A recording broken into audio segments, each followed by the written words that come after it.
Selamat datang kembali di Speak Up.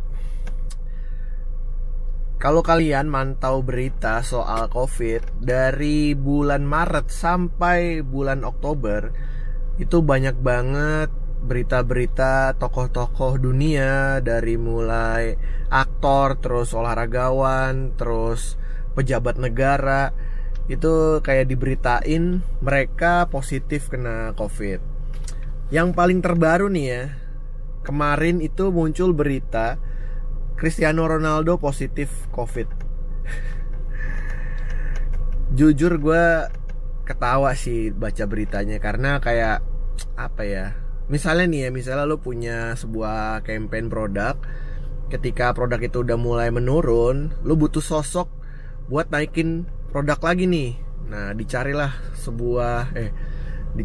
seorang sosok olahragawan yang atletis banget, yang disiplin, yaitu Cristiano Ronaldo, men.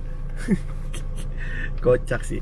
Karena sebelumnya ada juga pemain sepak bola Neymar, terus ada Ibrahimovic, terus ada banyak pemain dari Juventus, dari Inter yang diberitain kena COVID juga. Bahkan beberapa minggu lalu Presiden Amerika, Donald Trump, itu juga diberitain positif. Nah, kalau kalian baca-baca nih ya, misalnya ada orang yang positif, kemudian dia harus isolasi mandiri kan 14 hari. Tapi pada saat Donald Trump dinyatakan positif, nggak nyampe 14 hari dia udah keluar, udah berkunjung lagi ke White House. Aneh gak sih? Menurut lo nih ya, menurut lo aja nih, katanya kalau kena harus isolasi mandiri 14 hari kan. Tapi kenapa tokoh-tokoh dunia setelah dinyatakan positif tuh langsung beberapa hari kemudian tetap bisa beraktivitas gitu. Dan minggu lalu pun, pada saat anggota DPR kayak mensahkan soal undang-undang Cipta Kerja, atau bisa juga disebut sebagai Omnibus Law, kita semua masyarakat pada merespon itu karena nggak setuju, karena masih dibilang apa ya, terburu-buru banget gitu. Pada saat suasana lagi kayak gini, banyak orang yang kena PHK nggak jelas, tiba-tiba RUU Cipta Kerja disahkan.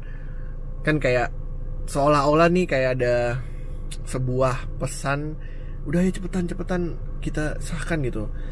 Memang gue baca-baca itu penjelasannya karena untuk meyakinkan para investor buat invest lagi ke Indonesia, untuk menggerakkan lagi roda perekonomian yang sempat melambat.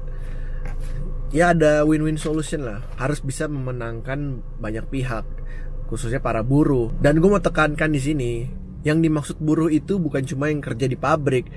Kalau kalian bekerja di perusahaan, mau di Sudirman kayak mau di SCBD kayak, selama kalian kerja di perusahaan orang ya, dan dapat gaji bulanan, itu juga disebut buruh. Gue melihatnya ini kayak semua ada keterikatannya gitu.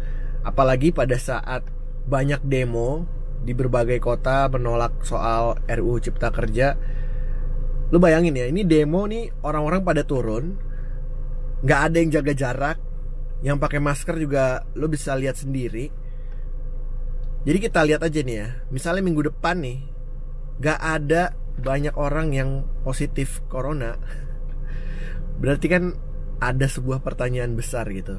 Gue sempat baca para pendemo itu ada yang dinyatakan positif setelah ikut demo ya, kayak beberapa orang gitu. Nah, gue pengen tahu lagi nih gimana perkembangannya, apakah makin banyak yang positif atau udah ngilang gitu aja. Karena feeling gue, ini menurut gue pribadi ya, kalian boleh percaya, boleh enggak, menurut gue ini semua terjadi karena Amerika mau ada pemilu presiden di bulan November. Kalian bisa lihat sendiri pada saat debat capres Donald Trump sama Joe Biden, itu responnya gimana, terus pengaruh terhadap market juga gimana, kalian bisa analisa sendiri. Terakhir gue mau ngasih tahu soal vaksin. Katanya vaksinnya udah ada, oke, dan Indonesia udah memesan banyak vaksin. Malah sekarang yang ditanyain adalah vaksin-vaksin itu halal atau enggak. Oke, Oke, gua paham. Sebagai negara yang memiliki mayoritas penduduknya beragama Muslim, wajar menurut gua menanyakan hal tersebut. Cuma nih, contohnya nih ya, Turki aja mesen vaksinnya ke Cina. Jadi gue penasaran juga gitu, apakah pemerintahan Turki nanyain ke Cina, ini vaksinnya halal gak sih? Gue gak menyalahkan soal pertanyaan halal atau enggak gitu, tapi gue lebih mementingkan keselamatan para manusianya dulu nih, para korban yang katanya terjangkit, diselamatin dulu gitu. Sama aja nih ya, contoh kecilnya sama aja kayak gini. Ketika ada orang butuh bantuan, misalnya ada kesulitan soal keuangan, kan gak mungkin gitu kita nanya, agama lo apaan? Kalau misalnya seagama sama gue baru gue bantu. Kan lucu ya. Gak kayak gitulah. Sekali lagi gue tekankan sama kalian, jangan percaya 100% dengan apa yang gue omongkan, karena ini adalah hasil analisa gue sendiri. Ini opini gue. Kalian boleh setuju, boleh enggak. Kalau gak setuju juga silakan tulis aja di komen pendapat kalian sendiri. Pesan dari gue tetap kalian jaga kesehatan.